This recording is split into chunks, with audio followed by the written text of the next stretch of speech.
Eh, las últimas preguntas para el profesor Javier Barnés. Empiezo a formular la primera, que la hizo Patricia Gottschalk, y es la siguiente. Teniendo en cuenta que el individuo es sujeto, objeto y principal destinatario del derecho administrativo, ¿considera que el derecho administrativo debería ser democratizado y popularizado? Reitero, teniendo en cuenta que el individuo es sujeto, objeto y principal destinatario del derecho administrativo, ¿considera que el derecho administrativo debería ser democratizado y popularizado? Bien, buena pregunta. También depende de qué entendamos por democratizado y popularizado, pero diría que sí, que naturalmente durante mucho tiempo, largas décadas, en muchos países, aquí sí hablo en términos de derecho comparado, se ha trabajado, se ha puesto el acento en la tutela judicial, en el control judicial, en la cláusula del Estado de Derecho, en definitiva, la motivación de los actos, que toda decisión de cualquier poder público sea racional y racionalizable, explicable, por tanto, no caprichosa, no arbitraria, y se ha puesto menos el acento en el principio democrático. Creo que ya esta mañana hemos hablado de cómo se ha explicado tradicionalmente el principio democrático. El último funcionario de la última administración, cuando tomaba una decisión, era democrática en la medida en que, uno, aplica una ley democráticamente aprobada y, segundo, porque su decisión a través de una cadena llega hasta quien la ha nombrado, que a su vez ha sido nombrado por el Parlamento y a su vez ha sido elegido por el pueblo. Pero ese escenario o esa explicación no funciona ya exactamente en otros ámbitos. Yo he puesto varias veces el ejemplo de las administraciones independientes y me sirve el ejemplo de administraciones independientes para evitar las importaciones indiscriminadas. Claro que hay experiencias comparadas sumamente útiles que pueden ser trasladadas de un lugar a otro, lo hemos hecho siempre, se ha hecho desde hace 2.500 años aproximadamente, pero hay que poner las cosas en su contexto. Las administraciones independientes es un modelo de la agencia norteamericana implantado en Estados Unidos que tiene una historia particular, una estructura constitucional específica y cuya legitimación democrática se explica de una forma distinta a la europeo continental y en buena parte a la familia europeo continental, porque primero es el Congreso el que delega esa función específicamente con unos objetivos determinados para la agencia. Es nombrado por el presidente el presidente de los Estados Unidos, que se eligió directamente por el pueblo, y las leyes cambian cada vez que no están contentas con la acción de una determinada agencia. Y, por último, para la explicación clásica norteamericana, que muchos conocerán mejor que yo, la clave también está en que sea un experto. Es decir, cabe delegar determinadas funciones en la medida en que se le deleguen a un experto. Si la NASA tiene que poner a un hombre en la Luna, no puede haber al frente un político, tiene que haber una persona de confianza, en el buen sentido de la palabra, pero tiene que estar formada por expertos. Ese modelo, cuando se incorpora a otros muchos países, y hablo también de Europa, se incorpora sin tener en cuenta que la estructura constitucional es diferente, que no se pone más el acento en el control que no en la forma de nombramiento, ¿no? En ocasiones no hay una ley de delegación clara y terminante, o no está formada por expertos, sino basado en el modelo de representación de intereses, es decir, cuotas, bien sean partidos, fuerzas sociales, etc. Por tanto, queda mucho por construir.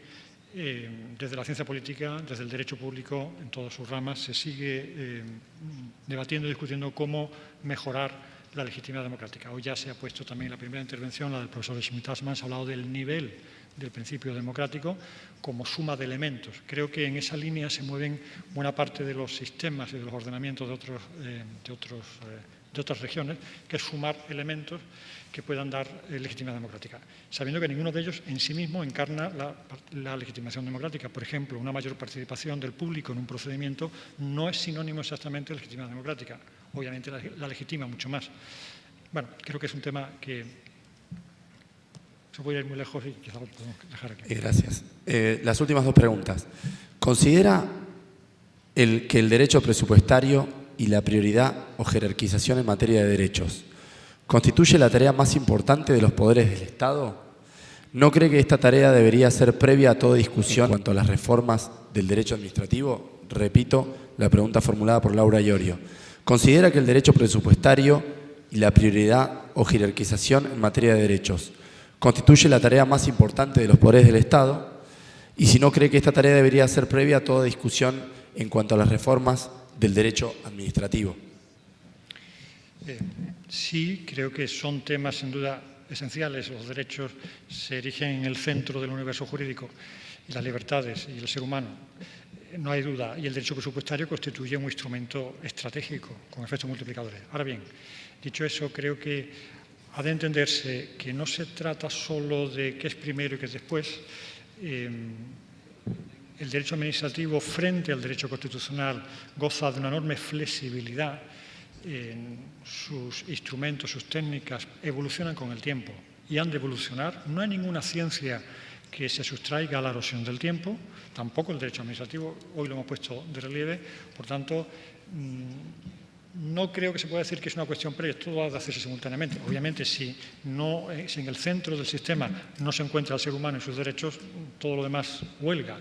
El derecho administrativo será un derecho opresor, sería un derecho al servicio de un instrumento de no libertad. Pero, dicho eso, creo que son muchos los elementos, muchas las claves con las que se pueden trabajar.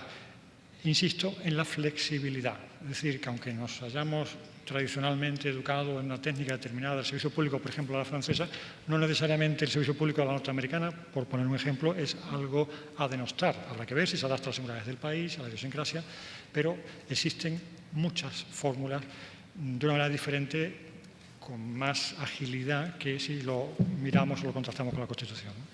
Y por último, la última pregunta realizada por Malena Cupari es la siguiente.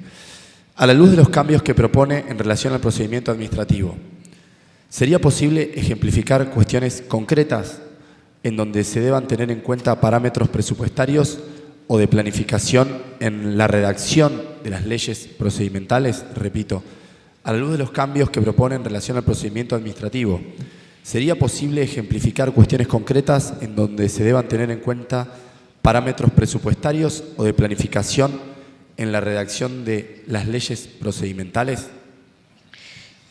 Bien, si entiendo bien la pregunta, diría que acaba de aprobarse hace una semana en un pequeño país, la República Dominicana, una ley de procedimiento administrativo que, a mi juicio, es no ya la más reciente, que eso es obvio, sino también la más contemporánea, la más completa, la más integral. Me remito a ella. Hay que entender que una ley de procedimiento, pese al nombre, es mucho más que de procedimiento, es una ley constitución, es el código constitucional de una administración, donde además tradicionalmente, desde hace ya casi 2 siglos, se regulan otras muchas cosas que no son procedimiento en sentido estricto. Además, hay que abandonar, en cierto modo, la idea del procedimiento igual a proceso, igual a circuito de trámites y formalidades cerradas que, en todo caso, han de adoptarse para desembocar finalmente una decisión. Ese es un procedimiento que existe y que seguirá existiendo, pero también existen procedimientos, se llama procedimiento, por poner una imagen gráfica, al GPS, es decir, aquellas directrices, principios que nos dicen resuelva con celeridad y eficacia, con una decisión bien informada, aun cuando no me diga cómo de hacerlo, pero me dice cuál es la garantía, el resultado que debo alcanzar. En resumidas cuentas, y si entiendo bien la pregunta, una moderna ley de procedimiento ha de contemplar esos escenarios a los que antes hemos hecho referencia.